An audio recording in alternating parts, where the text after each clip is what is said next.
그랄TV 가족 여러분, 우리는 정약용의 유배지에서 아들들에게 보낸 편지 일기를 계속 보고 있었는데요.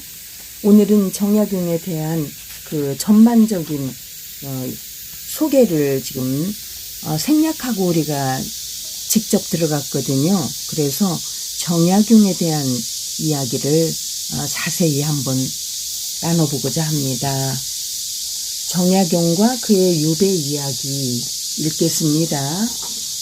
정약용은 1762년 경기도 광주, 지금의 남양주 마현에서 정재원의 넷째 아들로 태어났다. 어려서부터 총명했던 정약용은 22살에 성균관에 입학했다. 그리고 그 해에 소과에 급제하여 정조를 만났다. 조선을 개혁하려는 큰 꿈을 지닌 정조와 명석한 두뇌를 갖고 패기가 넘치는 정약용, 둘의 만남은 실로 운명적이었다. 정조는 재능이 특출하고 울고준 성균관 유생 정약용을 새 나라를 이끌 동량으로 눈여겨보고 특별히 총애했다. 정약용은 1789년 28의 나이에 대과에 급제하여 벼슬길에 오른 뒤 정조의 개혁 정치에 적극 참여했다. 당시 조정에는 당파 싸움이 거셌다. 당파는 남인과 북인, 노론과 소론 등으로 나뉜 채 대립했고 그중 영조를 왕으로 세우면서 권력을 장악한 노론이 정권을 휘두르고 있었다. 이에 정조는 당파 싸움으로 혼란스러운 정치를 바로잡고 왕권을 강화하려고 했다. 나아가 백성들이 살기 좋은 부유한 나라, 외세에 침탈당하지 않는 강한 나라를 만들고자 했다. 이를 위해 정조는 당파와 신분에 관계없이 개혁을 실현할 능력 있는 인재들을 고루 뽑았다. 거기에 남인인 정약용도 있었다. 정약용은 승승장구했다. 초계 문신으로 뽑혀 규장각에서 중요한 정책을 연구했고 예문관, 사관원, 사헌부, 홍문관 등 핵심 부서의 관리가 되었다. 정조가 화성으로 행차할 때 한강을 건널 수 있도록 배다리를 설계했고 수원 화성을 설계하는 임무도 맡았다. 임금의 눈과 귀인 암행어사가 되어 탐관오리를 색출하고 지방 수령, 목민관이 되어 백성들의 억울함과 고통을 해결해 주기도 했다. 애민정신과 실학사상이 깃든 정조의 개혁 정치를 정약용은 두루 섭렵하며 차근차근 실행해 나갔다. 이렇듯 정조의 개혁 정치가 활발해지고 왕권이 강화될수록 노론의 입지는 점점 줄어들었다. 노론은 정조를 압박하고 서서히 세력을 펴는 남인과 정약용을 송두리째 뽑아 없애려고 했다. 그리고 그 빌미를 서학인 천주교에서 찾았다. 그동안 정치에서 소외되었던 남인은 학문 연구에 힘썼다. 그들은 조선의 통치 이념인 성리학만 고집하지 않고 서양 학문에도 개방적이었다. 특히 일부 남인 중에는 서학을 학문적인 연구에만 그치지 않고 종교, 천주교로 받아들였다. 곧 천주교는 남인과 소외계층인 중인과 부녀자, 하층민 사이에 퍼지기 시작했고 그 중심에는 정약용의 일가가 있었다. 정약용과 사돈지간인 이벽은 서학을 널리 전파했고 매형인 이승우는 우리나라 최초로 세례를 받은 천주교 신자였다. 둘째형 정약전과 셋째형 정약종, 조카 사위 황사영도 천주교를 이끈 주도 세력이었다. 정약용도 한때는 서학에 빠져 깊이 연구했다. 그런데 인간은 모두 평등하고 조상에게 제사를 지내는 것은 우상숭배라고 주장하는 천주교는 조선 사회에 큰 충격이었다. 그도 그럴 것이 조선은 신분제 사회이고 효를 근본 이념으로 하는 유교 국가였기 때문이다. 곧 서학은 조선의 사회 기반과 전통을 뒤흔드는 사악한 학문, 사학으로 간주되었다. 그리고 노론은 남인과 천주교도를 없애야 한다고 들고 일어났다.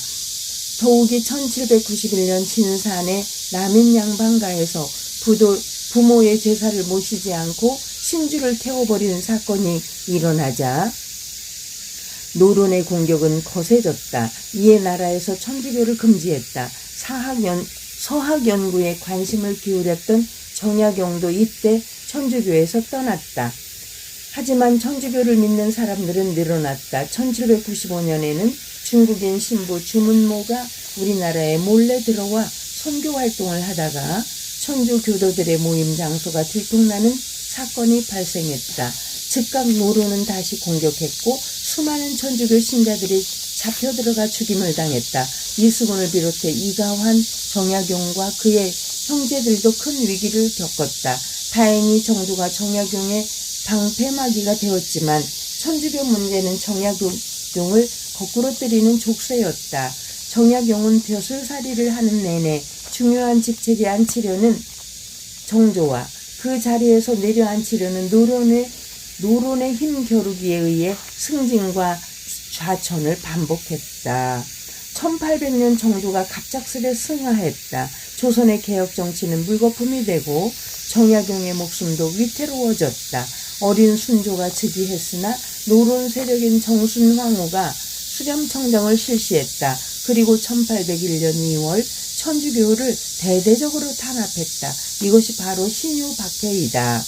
이때의 천주교도뿐만 아니라 정조의 개혁을 도왔던 남인이 대거 제거되었다.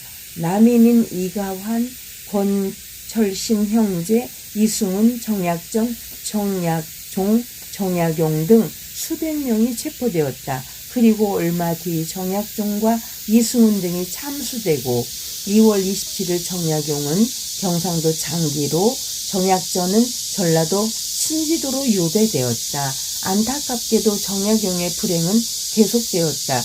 그해 10월에 조카 사위 황사영이 천주교에 대한 탄압을 막고 신앙의 자유를 얻게 도와달라는 내용의 편지를 중국에 보내려다가 발각되었다.